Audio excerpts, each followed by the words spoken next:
to it. But, and this is an older version. But this cap has the ability to record EEG as well as stimulate using electrical currents. So the way, and we call that transcranial electrical current stimulation. This is transcranial magnetic stimulation. So with electrical stimulation, it could be TDCS, meaning transcranial direct current stimulation, or TACS, transcranial alternating current stimulation. So you put in an anode and a cathode. Anode is where the electricity goes in, cathode is where the electricity comes out, and you can either pass that current in a direct fashion or alternate it back and forth. The utility of alternating it is that the brain operates through oscillations. As you saw with that EEG, all those little squiggly lines, those are oscillations, meaning that neural activity pulsates at different frequencies.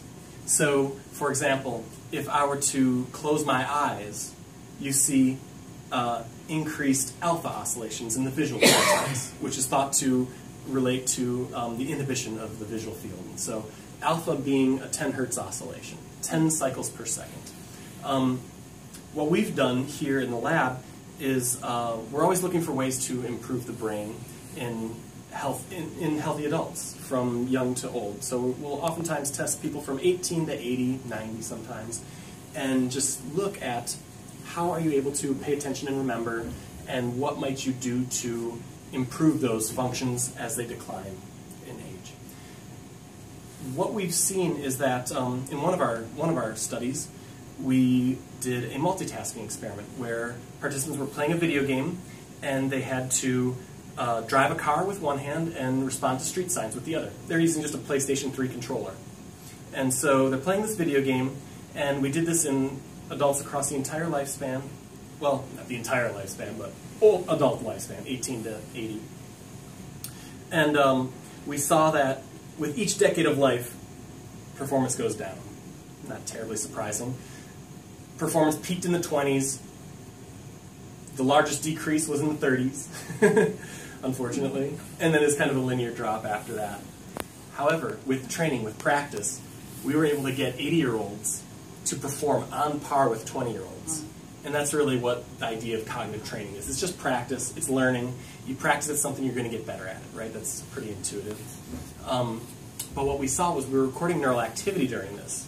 And on day one, if you compare younger and older adults did not show the same thing as younger adults in their brain.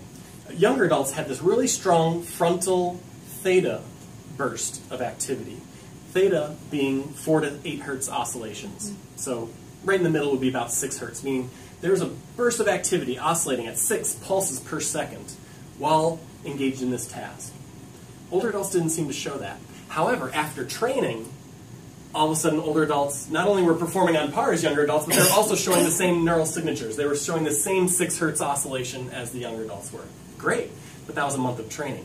So then the question is, can we induce that same neural activity by passing an alternating current at 6 hertz?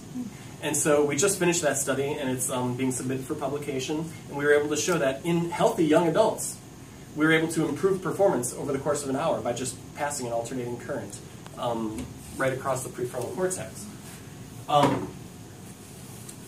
Now we have to follow up on this. We have to validate it, verify. This isn't something that we're going to, make a big deal out, because it's just one part of a very long story that we would like to tell. But our next step is to assess whether it improves older adults' abilities to multitask, because older adults are the ones that could potentially benefit more from it. How long does that effect sustain? And whether it actually transfers to anything other than the task that we improved, right? It's not that impressive to improve something that you practice on. It's a little more impressive to improve it, over the course of an hour with stimulation compared to a group that didn't get the same amount of stimulation. So remember, it all has to be controlled. You can't just apply stimulation and say, oh, they got better. Well, that could have been due to practice. In another group of participants, we had them receive 5 minutes of stimulation, and that didn't do anything. But 20 minutes of stimulation did. They all practiced the game the same amount. It's just that only one group got more stimulation than the other. And it wasn't a placebo effect or an alerting effect, because both groups were unaware of how much stimulation they received, because we directly asked them, afterwards. So we're able to control for like placebo effects and all these confounding factors. But nonetheless, we have a lot more follow-up that we'd like to do. One of which is to assess transfer, and that's the whole idea behind cognitive training. Is that I don't know if you've seen some of these brain training games online, things like that.